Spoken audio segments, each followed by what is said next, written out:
What is going on, everybody? Back again with another video. So sorry I've been away so long. I know with everybody on pretty much lockdown across the US when it comes to the virus, videos and just, life has been slow. But some big changes have been happening with the channel. One, I no longer have the big computer that you guys saw in the ultimate build. If you guys haven't checked it out, I'll put a little thumbnail right up there for you guys to see that little clip.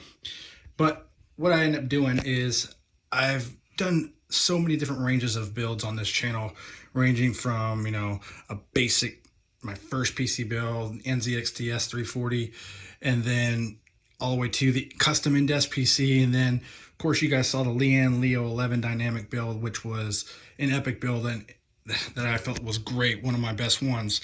But I've always wanted to do a small form factor build.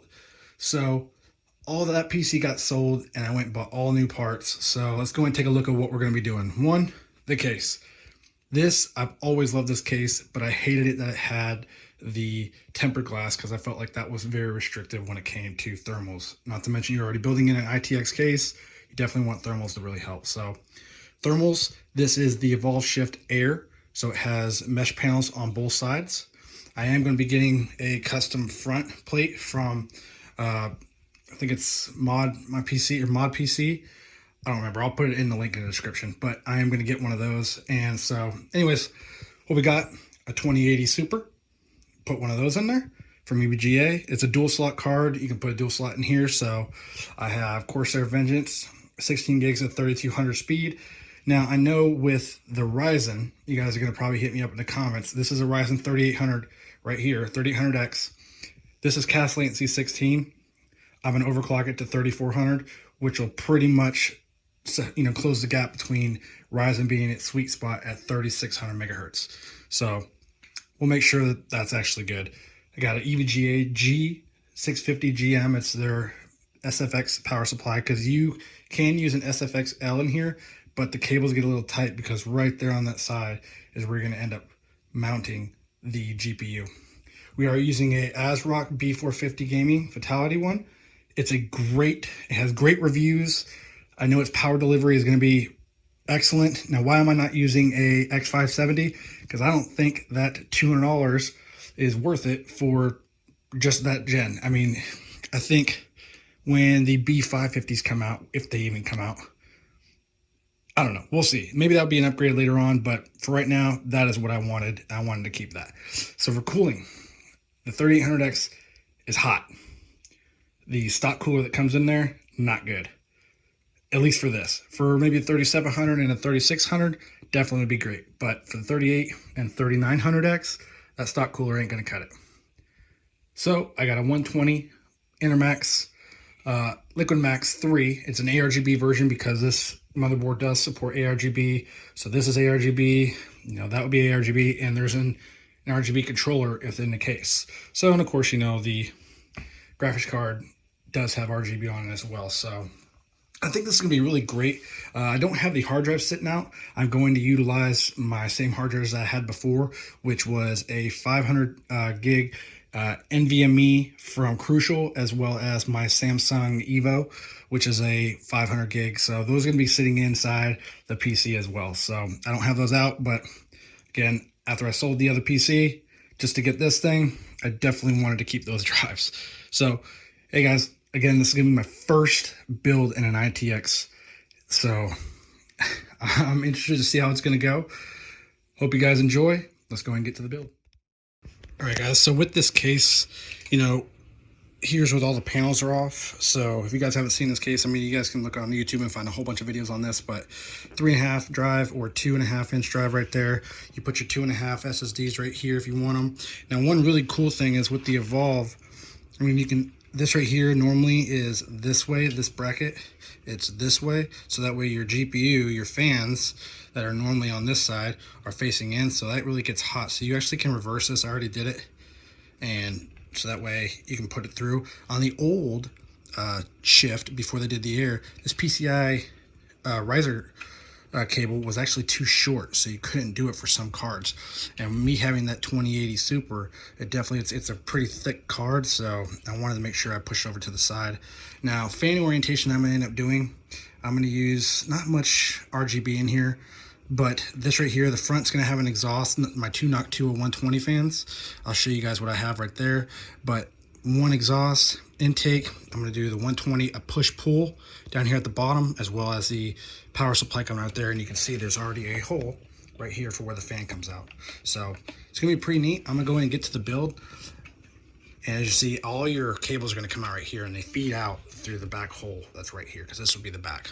And this right here would be the front. And they have good, Fantex does really well with having good cable tie downs. Now, I'm still debating on whether or not I want to either put the radiator right here or up front, but I guess we'll end up seeing, because I am getting that custom front plate, and I think with the pulling in of air, cold air from the front will definitely give me better thermals with my CPU, especially like I said, building in an ITX case, thermals are a big issue. That's why I wanted to get the air. I don't really care about acoustics because of the fact that I have headphones on when I'm playing anyways. So anyways, I'm gonna go ahead and get this thing start building, guys. Stay tuned. Crap, guys, sorry I didn't film any of that. And I know you're like, well, this is supposed to be a build video. Again, as I said in the beginning, this was the first time I built an ITX one. I do have another ITX build coming. My wife actually has a PC I'm going to be building her, so I'll do more of a walkthrough on that one now that I've done this one. Holy crap. So let's just go ahead and talk about what I did. So everything that I had planned went out the window. Have everything plugged in. Everything's pretty good and cable managed. It looks pretty decent. Just going to get some light over here.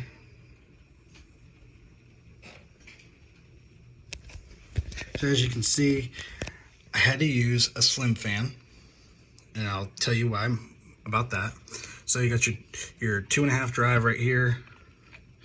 You got your PCI Ryzen cable right there, and my radiator obviously turning sideways because your motherboard is orientated, because up top is where you have your IOs at.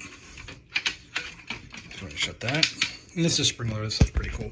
So putting in the power supply, make sure you put in the power supply first, and then my radiator. So I was gonna put a fan up front, but I had an issue because of the fact that me putting these right here to where these tubes were coming out the front, this wasn't gonna close. I can at least bend these to where I can put the front panel on.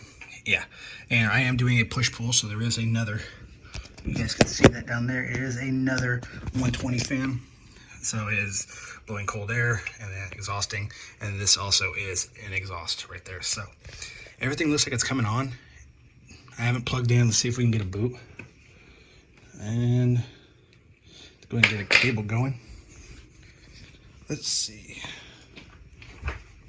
All right. Tripping on friggin' wires and crap. So this is going to be different for me. Having to plug in this to come up like that, man. Whew. Dang, okay. So if you don't have long cables, there you go. Make sure, I guess that's one thing that's coming out the back like that, definitely want to look at that. But you got your power cable, or your power button, excuse me. And if you do have, I don't have the RGB strip for this one right here, but you can use it. Oops, excuse me. I don't have the RGB strip for this one. As you can see, it can only be used with an RGB strip from Fantex. So I don't have that. Maybe I'll order one later. But there's the power LED light. The 2080 Super showing up. Lights down there at the back. See if we get it to post. And we got a post. Nice. So I'll show you, having this all the way over, why I need a slim fan. As you can see, this right here goes all the way up, and it would have touched, and this fan right here was not moving. So you definitely wanted to have that. As you can see, I feel like there's ample amount of air going on there too. I can feel it. Nice. That thing's sucking air. Good. And like I said, eventually I will get a front and grill panel right here, and then I'll probably end up switching this around a little bit. But I couldn't do it in the back either, these holes in the back, because it was pushing up on the graphics card. Now the graphics card was horrible to get in. Holy crap. Like, it took a minute to get this thing in. And that's because of where the placement of the connectors were. So having that, but I think I did pretty well on cable manage. Let's go ahead and I'll show you right here. As you can see, a little bit of RGB going through. Fans coming out the back right there too, because that is the exhaust fan for the power supply. This power supply is pretty decent, man. It's 80 plus gold, so you know, looks pretty good. As you see, there's a boot. So the front panel's on, as you guys can see. Having those cords for the 120, man, that is it's a hassle to get in there. But as you see, a little bit of RGB going around. Definitely got some good airflow. I love that. So that's going to be really nice. The USBs are on the back, so I'll probably utilize those in some way. But let's go and take a look at the other side. The GPU shines through really well. Definitely that static pressure fan. So 2 fans on there are static pressure, and you got, like I said, a push-pull. So hey, if you guys got any questions about this case, you know, anything that I did in the build, of course I will put that into the comments in the description, in the description below. And hey, like I said, sorry I didn't film much of this build, but I do have another build coming. It's for my wife, and it is also another mini ITX. So stay tuned for that. Hey, if you guys like this video, make sure you hit that like button. If you haven't subscribed, you're just stopping by, appreciate it if you hit that subscribe button. And as always, I'm Hyper for Tech. Until next time.